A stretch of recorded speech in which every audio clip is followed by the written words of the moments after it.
वो मिट्टी की साथ संगत जी अगर क्वालिटीज जाने तो बर्तन बनते हैं, तो वैसे साथ संगत जी अगर हमें अपनी पहचान या माया की पहचान करनी है तो साथ संगत जी पहले उसकी रचनाकार की, प्रभु की, परमात्मा की, ईश्वर की पहचान करनी पड़ती है। ज्ञान लेके अपनी शिक्षा प्राप्त करके घर लौटता है तो उसके पिता उसको पूछते हैं कि तूने क्या सीखा, तो वो बोलता है कि मैंने एक ऐसी ज्ञान की वो प्राप्ति की है कि अब मुझे इस संसार की हर चीज का ज्ञान, एक ऐसा रहस्य मैं प्राप्त करके आया हूँ कि अब मुझे और किसी और से जय घोष लगाए। सासंग जी प्यार से कहना धर्मरिंकार जी, सतगुरु माता सुदीक्षा सविंदर हरदेव जी महाराज की जय।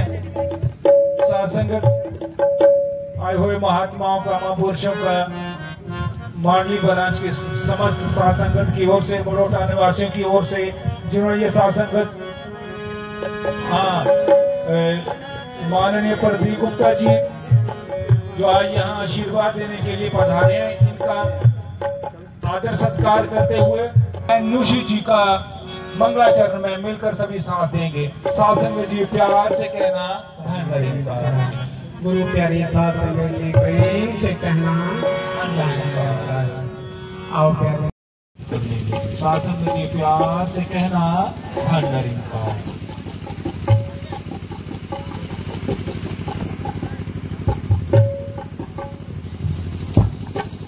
सासंग भाई साहब शादो राम जी इस समय भजन से आशीर्वाद प्राप्त कर रहे हैं।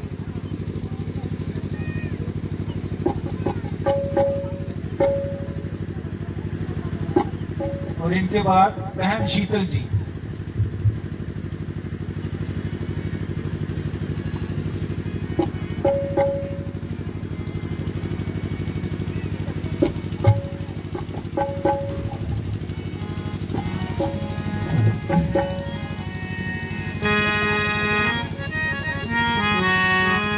प्यारे साथ संगत प्यार से कहना जी ओंकार जी बोलिए। इस बड़ौटा की पवित्र धरती पर तो जी आप वीडियो के माध्यम से देख रहे हैं इनका बहुत कि आज हमारे ही बड़ौटा गांव में जो निरंकारी मिशन है उनके द्वारा आए हुए दूर दूर से संत निरंकारी समागम का प्रोग्राम जो है हमारे ही बड़ौटा गांव में किया जा रहा है। प्यारी साथ संगत, सत्संग वो गंगा है जो इसमें नहाता है वो तर जाता है, क्योंकि सत्संग के अंदर इस निरंकार प्रभु की चर्चा होती है। बार बार यही संदेश संत महात्माओं के द्वारा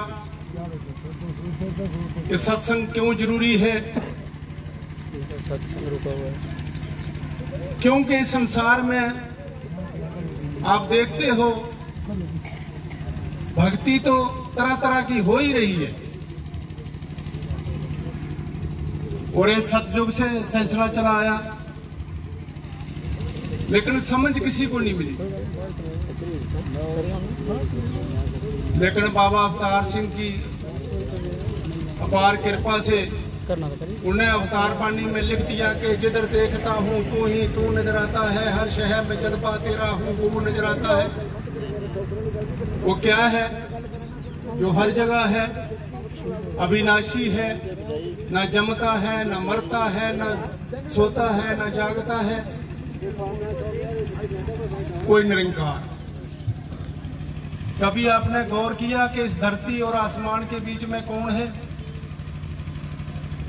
हम घर में मकान बनाते हैं तो उसको भी पिलर देने पड़ते हैं, लेकिन इधर कोई पिलर है नहीं, क्योंकि निरंकार है जिसका कोई आकार नहीं, जिसकी कोई शक्ल नहीं, सूरत नहीं। साहेब मेरा नित नवा कभी पुराना नहीं, हमेशा नवा रहता है। रहमत करो, बख्शिश करो कि संतों का जीवन जो होता है वो दूसरों के लिए होता है, इसीलिए कहा है कि कामी क्रोधी लालची इनसे भक्ति ना होए, भक्ति करे कोई सूरमा जात बरन सब कोई। क्योंकि संसार तो जातियों में बटा हुआ है। तू नीचा है, मैं बड़ा हूं, तू गरीब है, मैं अमीर हूं, और मैं करते ही एकदम इस संसार से जाना पड़ता है। और राजमाता जी ने अपने विचारों में एक बार कहा था कि जैसे असम में भैंसों का जनी साढ़े पे चौंटियां बोलते हैं, तो भैंस बोलते, भैंस के बांस बोलते हैं, उनको बांस के झुंड होते हैं और उनको कभी आग लगाने की जरूरत नहीं पड़ती। वो खे करके जब आंधी आती है तो आपस में टकराते हुए उनको खुद ही आग लग जाती है।